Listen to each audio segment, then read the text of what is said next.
With so many people moving here to Tennessee from all over the country, today I wanted to do a video that sort of touched on what the legal aspects of real estate are here in Tennessee. The laws are different in every state, and I thought the best way to do that was to sit down with our in-house attorney, Griffin Dunham.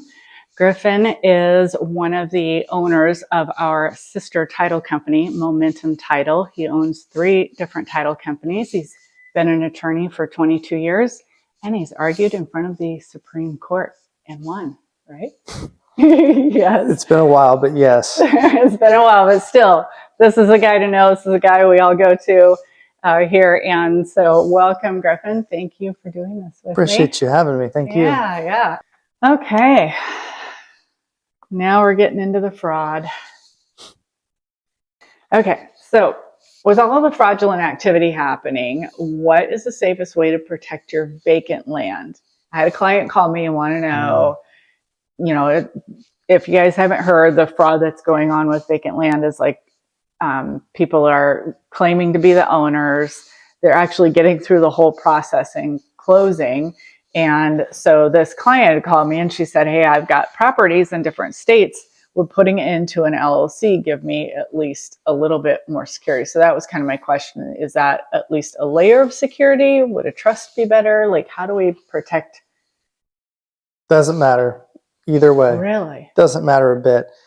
So the question requires a little bit of context in the answer, because in Tennessee, if there is seller impersonation, so if there's fraudulent activity, somebody who is not the owner signed the deed that conveyed the property to a purchaser, even if it's a bona fide purchaser for value, it doesn't matter, because in Tennessee, that transfer is what's referred to as void ab initio. It never occurred at all. So even though a buyer, a new owner, has a deed that conveys that property to the owner, that does not matter, because the act of recording that deed, the act of signing that deed is void, and the law treats a void activity as being one that never existed. Wow, okay. There are void transactions and voidable transactions. This would be a void transaction because it was never authorized by the only person who could execute a deed, and that is the owner. So to give people a little bit of comfort, that's the first position to start, is saying there's not much protection that I can get from this happening. And that's because overall I'm protected by the law that states that if I didn't execute the deed, then it's a forgery and it's a fraud and it's therefore void. I'm not actually divested of ownership, even though there's a new buyer out there. Now, what some people have done to protect themselves, especially if they've been an attempted victim of fraudulent activity, is we'll get a fraudulent deal that comes through, and the first thing we do, and there are hallmarks, there are red flags in every single transaction. And so we look at those and realize this might be a fraudulent activity. And so our next step is to go and look to the tax assessor site to determine where that property owner gets the tax bill sent. If it's vacant land, it probably doesn't have a mailbox. And so that owner still has to get notice of tax bills, any other correspondence that the government would want to provide, whether it's zoning or ordinance related, etc. And so we then send a letter to the owner to state your property is being marketed and there's a contemplated sale about to occur. If this is you, contact us. If it's not you, then definitely contact us. And we don't proceed unless there are reasonable assurances that it's a legitimate deal. And there are ways that we can do it. And for those individuals, though, for those that receive this letter, and then they, of course, are panicking because they think that someone else is going to do it or some other title company might let it go through, they record a memorandum or they record an abstract with the Register of Deeds, which is where every title searcher looks before they can pass along clear title. And it also puts the world on notice once it's recorded with the Register of Deeds, and it just states this property is not for sale. Okay. This property will not be for sale until I, as the person who signs this document, execute a different document that releases this document and states that it is now for sale. And so that way, if any buyer of this property who's probably going to get insurance, if they, during a search, the examiner is going to see that there has been potential fraudulent activity and see that release, and it gives everyone assurance, and it gives the person assurance that they know that their property is not going to get traded away from them. And even though I said that it doesn't get traded away because it's void, that doesn't mean that it's still an easy process to set the record straight, because you're going to have an owner in possession who has an interest in the property until they don't. So it might require going to court. And so if you can avoid that, great. Well, one of the ways they try to avoid it is by recording something saying it's not for sale. Okay. Wow. So is that just a Tennessee thing, or is that? It's not. It's every state. It's every state. So we get bulletins literally every week about a new scheme. Really? Different ways that they're trying to do it, and different property locations within Middle Tennessee. The title companies have formed an alliance. We might be competitors, but at the same time, we all help each other out. Yeah, that's awesome. And so if there's a property that has been attempted seller impersonation, if it's vacant land, then we provide that property address on a spreadsheet, and it gets shared. And now our working spreadsheet has hundreds of properties that have been identified. Wow. That's great. Is there certain type of fraud that's more common? Like, is that the normal one where the seller, basically they're impersonating the seller, they get find a buyer because they list it with an agent that doesn't know? I mean, you try to do your due diligence, which all agents should be. If you're watching this, dig into it. Make sure when you have somebody random call you, make sure that is the actual seller. But is that the most common one where they're impersonating and then just find a buyer? And right, it's hard. It is, because if you think about it, if it's a single family house, well, they're going to want to show it. Yeah, they're going to want to walk through it, and it's oftentimes going to be listed. You have to get permission to enter.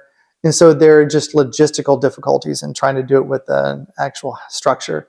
But with vacant land, the common scheme is they contact the agent and they want to sell the property. They never see the agent in person. They'll provide driver's licenses that are fake, but they look good. And we're not talking about the fake IDs that we saw in college. We're talking about really, really good IDs that if you had a real one and a fake one next to each other, you couldn't tell the difference. And so it's easy for people to be a little bit fooled. So they send in the IDs, but they always have an excuse as to why they can't close in person. I'm going to be out of town. I'm going to be out of the country, but I'm going to get a power of attorney at the title company to sign on my behalf. And it used to be they could do that, but not anymore. They're not going to be able to get those powers of attorney. You have to show a real reason why you can't physically come in and close, especially on vacant land. And they always will try to say, I would like to sell this property to move quickly. So they'll sell it for less than fair market value for a quick sale, because the longer that property is being listed, the more of an opportunity the real owner has to drive by and see the sign in the yard. Find it, yeah. Right, or a neighbor call. Or a neighbor call. Hey, yeah, why are you selling the property? Yeah. I thought you were going to be my neighbor forever. Yeah. But they're not. They can oftentimes see that the real owner lives in Ohio or lives in Florida and isn't around. Yeah. Yeah, and they're not oftentimes operating in the United States. Okay. So they have a team of people, almost like a call center set up, where they're only just mining properties. Wow. Every single day, and there are thousands of properties, and I would say it's not a lot. We get it at least twice a week. Really? We'll close 200 transactions a month, but you're talking about a 1% rate. Wow. Yeah, I didn't realize it was that often now. I knew it was getting worse, so. My math was bad there. I think that right now what they're saying is that for vacant land, you're talking, I believe the last one I read was around 12%, but the statistics they're unreliable, because you don't know how many people get caught and they're never known. That's never really mentioned to anybody that, I caught another one. They just they say, look, I know what you're up to. I know what's going on, move on. And so you're never going to have a reliable statistic, but we get it several times a week. So if we get 8 to 10 a month, then for vacant lands, then that's a good rate. That's a good clip. Yeah, boy. Oh, it's scary out there, but like you said, there's things you can do, the letter of whatever. Yeah, we haven't actually had one that was fraudulent. I haven't seen, other title companies have unfortunately been hit. In the last year, maybe 2 or 3 have actually been conveyed that became a problem. It hasn't been very many because we're collectively getting really good at catching it. Yeah. And the agents, you catch it before we ever even get to it. I mean, you'll notice it and you won't even contact us. We won't even get through the closing process because you've already decided, hey, if you're not going to meet me in person, if you don't have if you're not going to come to closing, too many red flags. And there are other things you can do too. If they don't own the property, they don't probably know the creek that runs in front of it. They don't know about some of the landmarks that might be quarter mile away. And so you can ask them those questions. And not like you're interrogating them, because if they're valid, they don't want you to feel like you're interrogating them, but you can ask questions to give you an idea whether or not they actually have been to the property before. So that was, we've kind of already talked about this, but the red flags for sellers or buyers, like, is there anything really that goes on? Until it gets to the title, until it gets under contract with an actual buyer. Yeah, you can. So we mentioned some of the red flags. Below market value. They can't meet you in person. That's right. Okay. They can't close in person. They'll need a power of attorney because if they close in person, then they risk being placed in handcuffs, and their identity is known. So those are the 3 big ones, I would say. We're even seeing buyer fraud though. Really? So sellers need to watch out. And it's hard to think about, okay, so what's the play? The play is, what they do is, it'll be a cash offer. They'll want to close really, really fast. Is this just on land or on homes? No, this is anything. Too? Oh, really? This is anything. Okay, so cash offer, they want to close really fast. Right, and so if you're a seller, oh, this is great. This is great. They're what possible fraud could happen if they're a buyer? I mean, if they're fraudulent, they're not going to get the property. They're not going to show up on the property. They're not going to live in it, so they must be real. Well, so buyers get excited because they'll typically have full price. Or sellers get excited. Sellers, thank you. Full price, and they're gonna pay with cash. They usually don't have the same contingencies. They don't have the inspection contingency sometimes, which is a red flag, because who wouldn't inspect the property? Except for the last couple of years, right? Like 2 years ago. So we're out of that market. But yeah, 2 years. During COVID, people were doing it all the time. But now we're back to a normal market in pretty much every market in the country, guys. So if you're seeing a buyer come in, cash, no inspections, they're not giving away their kidneys anymore to buy your house. So yeah, we're in a different market. Okay, so no inspections. So yep, no inspections, and then they have proof of funds letter.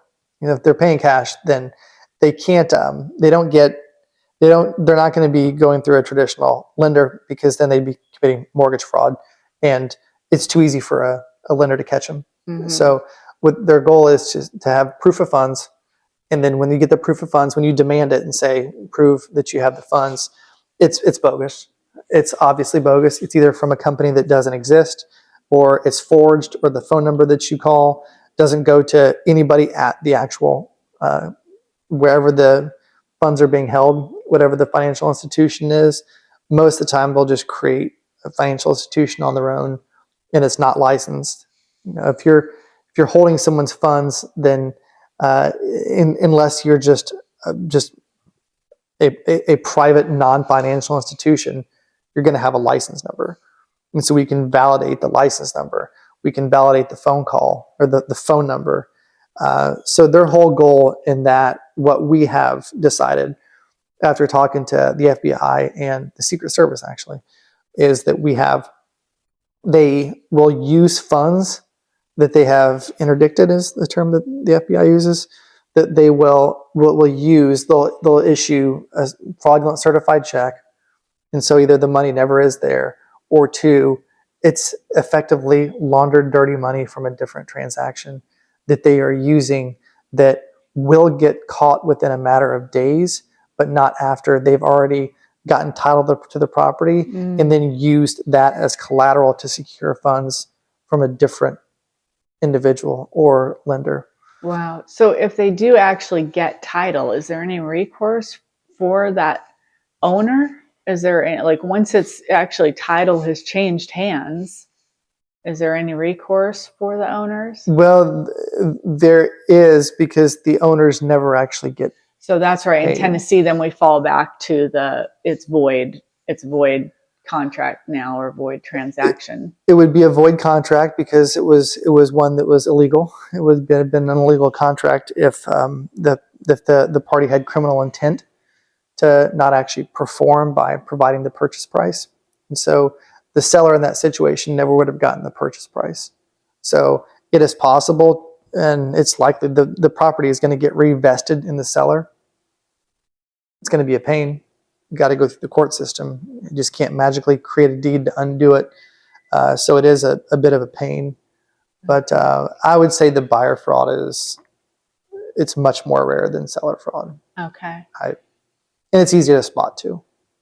Yeah, it sounds like it. Is there any legislation being worked on to help prevent fraud? Like, I mean, it sounds like if we're getting that much at one title company in one area of one state, what's the country getting? Like, are they doing anything about it? Or the thing is, there are already laws in place, right? There are already anti-fraud laws in place. There's mortgage fraud. So there's not much that can be done on top of the laws have already said it's illegal to do what you're doing. So it's hard for them to have a second layer of, no, really, we mean it. You can't do what you're trying to do.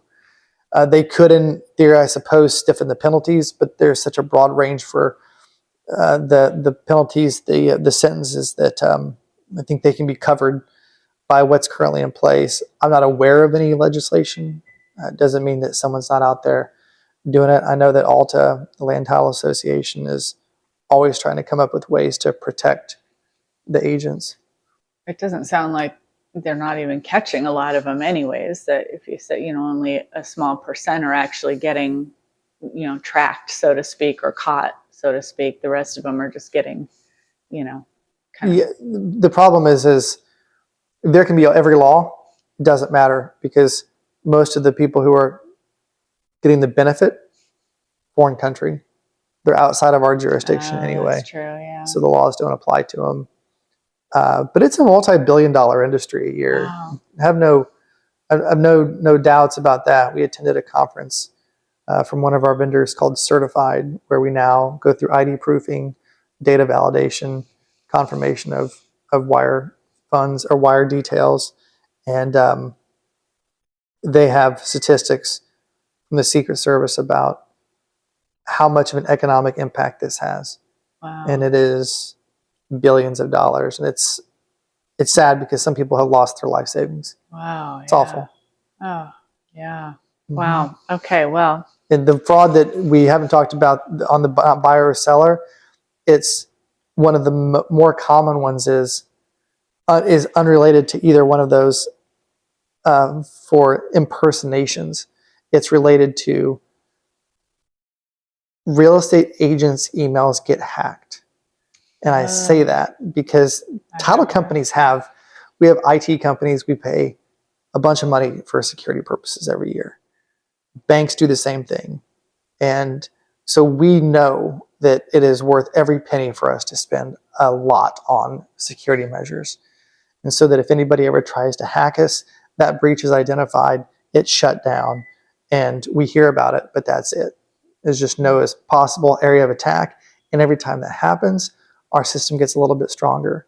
But if you're using Comcast, AT&T, Yahoo, Gmail, those systems, right, as in so many are. Yeah. And you're not the only one. You're in the majority of people who do it. It is easy for a hacker to get your information. Wow. Mm-hmm. Okay. You can pull up the bio. We went to this seminar in Austin for this company called Certified. And so hackers can easily get information from you that they could then start this waterfall, building until they can get into your email accounts. And it's not always just through the technology. It's through just mining your personal information. And if they can get into your account, then they can see what your transactions are. And so if they see that as an agent, you got an email from Momentum Title, from Griffin Dunham at Momentum Title, they can now take my signature block and it's perfect. So they can create a new email address. It's not Griffin at Momentum Title TN. It's Griffin at Momentum's Title TN. One that in quick glance, you're never even going to notice that it's different. Yeah. And so they get that email address and they know from the same email chain who your buyers are or who your sellers are. So if you're on the buyer side, they're going to reach out to your buyer and say, hey, this is Griffin Dunham from Momentum Title. Our wiring instructions have changed. I see that we have a closing scheduled for you on January the 24th and just wanted to make sure that you're okay with wiring these funds in advance. Please give me a call if you have any questions. And it's a bogus telephone number. It's a perfect looking email. And it's one where a buyer who has ignored the previous 30 times we've told them our wiring instructions are not going to change. If anybody ever contacts you, contact us first.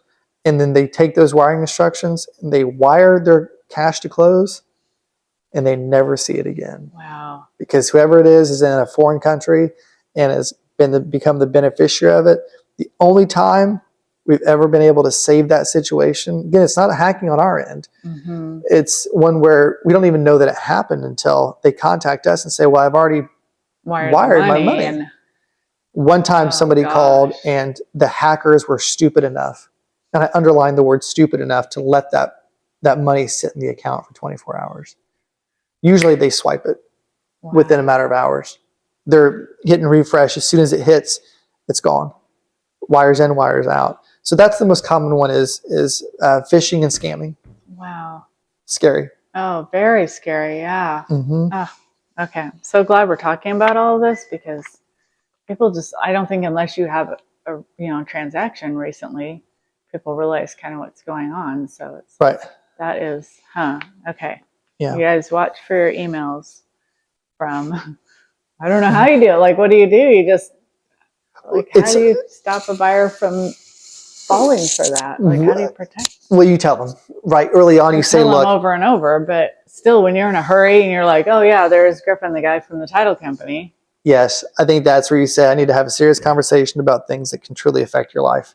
One of those is wire fraud is real, mortgage fraud is real, email hacking is real. If there's nothing else that you learn from this closing process going forward, because now you've gotten them under contract and they've already walked through the house, they're thinking, say, during this closing process, you're going to get one set of wiring instructions. In those wiring instructions, it's only going to be after you pass data validation, ID proofing, and 2, they're not going to be complete. You're only going to get complete instructions if you go through all this, our platform, through certified. Otherwise, we would never send full wiring instructions. We send all but the last 4, and they call us to get the last 4. So you just stress upon them, do not wire funds until you have verified with the title company their phone number that's online, not a phone number and an email address, because they'll put the wrong number in the email address. So that's what you can do with them about the closing process. What agents can do to prevent their emails from getting hacked, and anybody, is change your password. How many people have the same password for multiple different platforms? How many people use a pass key? Not very many. That randomizes or that is constantly telling you when to update. And it's not just 8 characters, it's 16 characters, and it looks like hieroglyphics when you're writing it, and you couldn't remember them all, so you have to have a separate spreadsheet for them, or you can just have a pass key that keeps all those in one place. But changing your password, making it difficult, those are the best things that you can possibly do. Okay. Same thing with Facebook and Instagram. Yeah, I know they get a hold of your information, and or on my end, I would just start training my clients to call me anytime the title company requests any money or any of your personal information. Call me first. Yep. Send me the email. Like, I need to start drilling that into my clients' heads that this needs to be your habit, that anytime title needs something at all, double check with me first. I Mhm. mean, really, it sounds like a pain in the butt, which it is, but they could wire $1 million. You know, I mean, they Right. could wire. Yeah, that is scary. Mhm. So, okay. Next subject. That's Yes. less scary. Yes, let's get away from the scary Okay, subjects. yeah.